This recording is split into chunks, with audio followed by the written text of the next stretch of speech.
సమాచారం ఈ 4 అక్షరాలు పదం ప్రపంచ గతిని మొత్తం పూర్తిగా మార్చేసింది. ఎదుటి వ్యక్తి గురించి తెలుసుకోవడానికి, ఇతర ప్రాంతంలో జరిగిన సంఘటనల గురించి కనుక్కోవడానికి శాస్త్రవేత్తలు విపరీతంగా ప్రయోగాలు చేశారు. పక్షుల ద్వారా లేఖలు పంపడం, మనుషుల ద్వారా రాయబారాలు పంపడం, కొంతకాలానికి ఉత్తరాలు, ఇలా సమాచార సేకరణలో రకరకాల ముందడుగులు పడ్డాయి. ఇవన్నీ కొంతమేర ఫలితాన్ని ఇచ్చినప్పటికీ మనిషి కోరుకున్న విధంగా 100% ఫలితాన్ని మాత్రం ఇవ్వలేకపోయాయి. ఎదుటి వ్యక్తి లేదా ఇతర ప్రాంతాల్లో జరిగిన సంఘటనల గురించి సమాచారం తెలుసుకోవడానికి మనిషి అనేక విధాలుగా చేసిన ప్రయోగాలు ఫలితంగా టెలిఫోన్ ఏర్పాటైంది. టెలిఫోన్ అందుబాటులోకి వచ్చిన తర్వాత 100 మిలియన్ యూజర్ల మార్క్ అందుకోవడానికి దాదాపు 75 సంవత్సరాలు పట్టింది. టెలిఫోన్ తర్వాత మొబైల్ ఫోన్ అందుబాటులోకి వచ్చింది. మొబైల్ ఫోన్ 100 యూజర్ల సంఖ్యను చేరుకోవడానికి దాదాపు 16 సంవత్సరాలు పట్టింది. టెలిఫోన్, మొబైల్ ఫోన్ తర్వాత వరల్డ్ వైడ్ వెబ్ అనేది అందుబాటులోకి వచ్చింది. ఇది 100 మిలియన్ యూజర్ల సంఖ్యను అందుకోవడానికి 7 సంవత్సరాలు పట్టింది. టెలిఫోన్,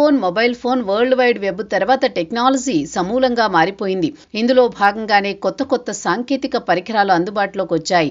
అత్యాధునిక సౌలభ్యాలు కూడా మనిషి జీవితాన్ని సుఖవంతం చేశాయి. ఈ క్రమంలో యాపిల్ ఫోన్ రూపొందించిన ఐట్యూన్స్ తెరపైకొచ్చాయి. ఇవి 100 మిలియన్ యూజర్ల సంఖ్య చేరుకోవడానికి దాదాపు 6.5 సంవత్సరాల కాలం పట్టింది. ఆ తర్వాత ట్విట్టర్ 100 మిలియన్ యూజర్ల సంఖ్య చేరుకోవడానికి 5 సంవత్సరాలు, ఫేస్బుక్ 100 మిలియన్ యూజర్ల సంఖ్య చేరుకోవడానికి 4.5 సంవత్సరాలు, వాట్సాప్ 3.5 సంవత్సరాలు, ఇన్స్టాకు 2.5 సంవత్సరాలు పట్టింది. యాపిల్ యాప్ స్టోర్ కు 2 సంవత్సరాలు పట్టింది. ఇప్పుడు ఆర్టిఫిషియల్ ఇంటెలిజెన్స్ ద్వారా పనిచేస్తున్న చాట్ జీపీటీ 100 మిలియన్ యూజర్ల సంఖ్యను చేరుకోవడానికి కేవలం 2 నెలలు మాత్రమే పట్టింది. సాంకేతిక పరిజ్ఞానం విపరీతంగా అందుబాటులోకి రావడంతో చాలా మంది దాని చుట్టూ పరిభ్రమిస్తున్నారు. ప్రతి విషయాన్ని దాని ద్వారానే తెలుసుకుంటున్నారు. ఆర్టిఫిషియల్ ఇంటెలిజెన్స్ కు విపరీతమైన గిరాకీ ఏర్పడింది. చాట్ జీపీటీ కేవలం 2 నెలల్లో 100 మిలియన్ యూజర్ల సంఖ్యను పెంచుకుందంటే పరిస్థితి ఎలా ఉందో అర్థం చేసుకోవచ్చు. అయితే టెక్నాలజీ వేగం ఇక్కడితోనే ఆగిపోదు. ఎందుకంటే టెక్నాలజీ శక్తి నిత్యత్వ సూత్రం లాంటిది.